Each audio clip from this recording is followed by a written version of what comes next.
देख रहे हैं नेटवर्क 33 राजकुमार के साथ। तो चलिए पढ़ते हैं आज की कहानी की ओर। दोस्तों, देर रात जब हम चारों फैक्ट्री से लौटे तो भूख बहुत तेजी से लगी थी। ऊपर से कुछ अच्छा खाने का मन कर रहा था, जैसे कि नॉनवेज। पर प्रॉब्लम ये थी कि इस वक्त हमें वेज तक नसीब नहीं होता। भला 1 बजे कौन सा दुकान खुला होता है। पर जब बिमलेश ने कहा मेरा एक दोस्त है, वो इस वक्त भी नॉन वेज का इंतज़ाम कर सकता है, रुको मैं उसे फ़ोन करता हूँ। फिर जब बिमलेश ने फ़ोन पर बात की तो बात तो बनी, पर आधी अधूरी। मतलब कि उसने फ़ोन पर बताया कि अभी बना बनाया चिकन तो नहीं मिलेगा, पर कच्चे चिकन का इंतज़ाम ज़रूर हो सकता है। पर इसके लिए हमें कसाई बाड़े की दुकान नंबर 106 पर जाना होगा। चूँकि रात कुछ ज़्यादा ही हो गई थी तो हम चारों ही चिकन लेने रात के 1 बजे कसाई बाड़े के लिए निकले। अभी हम चारों कसाई बाड़े के पास ही पहुंचे थे कि रौनक बोला, यार छोड़ो चिकन का प्लान, चलकर दाल चावल ही बना लेते हैं। दरअसल उस वक्त चारों तरफ इतना सन्नाटा था कि मन में अजीब अजीब से ख्याल आ रहे थे, और यही कारण था कि रौनक थोड़ा डर सा गया था और वो घर लौटने की बात कर रहा था। रौनक की बात सुनकर बिमलेश बोला, साफ साफ क्यों नहीं कह रहा है कि तुझे डर लग रहा है। इस पर रौनक सफाई देते बोला, अरे नहीं यार, ऐसा कुछ भी नहीं है। फिर बिमलेश बोला, अगर तेरे को जाना है तो तू जा, हम तीनों चिकन लेकर घर पहुंचते हैं, तब तक तू सारी तैयारी कर लियो। इस पर रौनक पहले कुछ देर तक तो कुछ भी नहीं बोला। फिर थोड़ी दूर आने के बाद अचानक ही रौनक बोला, ठीक है, मैं घर जाकर चिकन बनाने की तैयारी करता हूँ, तुम लोग चिकन लेकर घर पहुँचो। और इतना बोलकर रौनक वहीं से घर लौट गया और हम तीनों मन ही मन मुस्कुराते हुए कसाई बाड़े में दाखिल हुए और 106 नंबर की दुकान हम तीनों तलाशने लगे। जैसे जैसे हम तीनों कसाई बाड़े के भीतर बढ़े जा रहे थे, वैसे वैसे हमारा डर भी बढ़े जा रहा था।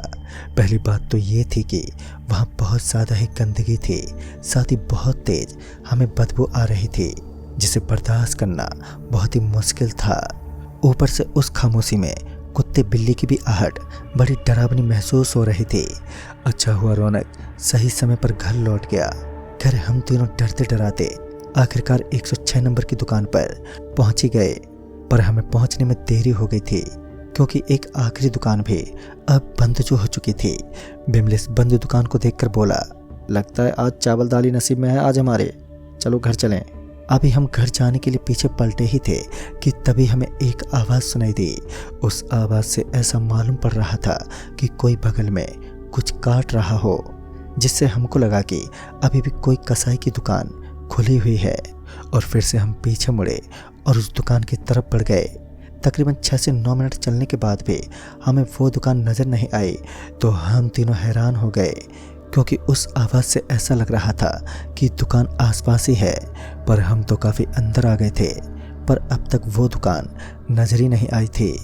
पर उस आवाज़ से अभी भी हमें यही लग रहा था कि दुकान बस आगे ही होगी। फिर थोड़ा आगे जाने के बाद भी जब वो दुकान नहीं मिली तो हम तीनों ने वापस लौटने का मन बना लिया। और जैसे ही हम वापस पीछे मुड़े तभी पीछे से किसी ने आवाज़ देते हुए कहा, क्या हुआ, खाली हाथ ही जा रहे हो? इतना सुनते ही जब हम तीनों पीछे पलटे तो हमने देखा कि बगल की दुकान में एक कसाई हाथ में धड़-धड़ चौपल लिए खड़ा किसी बड़े जानवर के टुकड़े कर रहा है। पहले तो कुछ देर तक हम तीनों के तीनों बिना कुछ बोले उस कसाई को घूरते रहे। फिर जब उसने कहा, अरे भाई कुछ बोलोगे भी या फिर यूं ही घूरते रहोगे? तो मैंने कहा, 1.5 किलो चिकन मिल जाएगा क्या? इस पर वो बोला, हाँ रुको लाता हूँ। अभी वो कसाई इतना बोलकर अंदर कोठरी की तरफ जाने के लिए मुड़ा ही था कि बिमलेश बोला, फ्रेश देना। इस पर वो कसाई बोला, हाँ हाँ, यहाँ सब कुछ फ्रेश ही मिलता है। ये बोलकर वो कोठरी के अंदर गया और कुछ देर बाद काली थैली में चिकन थमाते हुए बोला, 130 रुपये। बिमलेश ने चिकन की थैली पकड़ी और पैसे दे दिए। चिकन लेने के बाद हम तीनों वहाँ से घर के लिए चल दिए। फिर जब हम तीनों घर पहुंचे तो कमरे पर अभी भी ताला लटका हुआ था, जबकि रौनक तो तभी लौट गया था। खैर मैंने दूसरी चाबी से ताला खोला और कमरे में दाखिल हुए। कमरे में आते ही मैंने रौनक को फ़ोन लगाया, पर नेटवर्क इशू होने के चलते फ़ोन लगा ही नहीं। हम तीनों को समझ में नहीं आ रहा था कि आखिर रौनक कहाँ रह गया। फिर जब बिमलेश ने फ़ोन लगाया तो रौनक के फ़ोन की रिंग बजी, पर रौनक के फ़ोन की रिंगटोन कमरे में ही सुनाई दे रही थी, मतलब कि उसका फ़ोन कमरे में ही था। फिर जब बिमलेश रौनक का फ़ोन कमरे में ढूंढने लगा तो बिमलेश ये देखकर हैरान हो गया कि रौनक के फ़ोन की रिंगटोन कहीं और से नहीं बल्कि उस चिकन वाली थैली में से ही आ रही है जो हम कसाई वाड़े से लाए थे। फिर जब हमने उस थैली को खोलकर देखा तो रौनक का फ़ोन उसी थैली में मिला। हम तीनों के तीनों ये देखकर इतना ज़्यादा डर गए कि कुछ देर के लिए हमारी सांसें तक थम गई थीं। आखिर रौनक का फ़ोन इस चिकन की थैली में कैसे आया? कुछ देर के आपस में सोच विचार के बाद हम तीनों उसी वक्त निकले रौनक को खोजने। बिमलेश का शक उसी कसाई वाले पर जा रहा था, इसलिए हम तीनों फिर से कसाई वाले के उसी कसाई की दुकान पर पहुंचे, ये पता लगाने के लिए कि आखिर रौनक का फ़ोन उसे कैसे मिला। पर जब हम तीनों वहां पर पहुंचे तो वो दुकान वहां से अब गायब हो चुकी थी। उस दुकान की जगह पर अब सिर्फ एक बड़ी सी काली दीवार थी।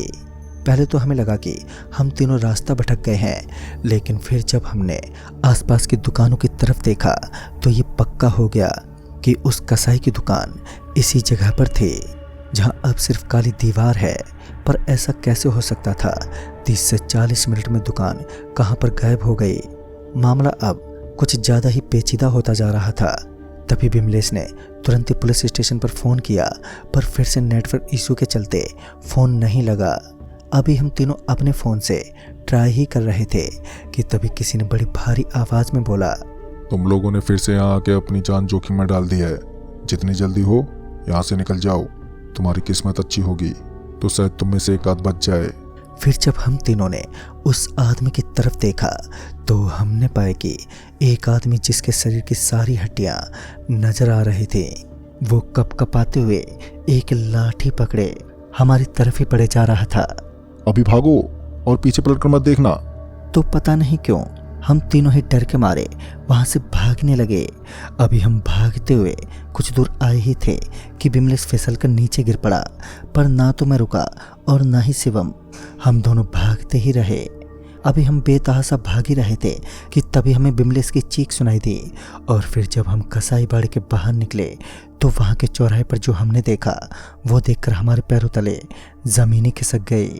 चौराहे के ठीक बीच में बिमलेश और रौनक के कटे हुए सिर रखे हुए थे।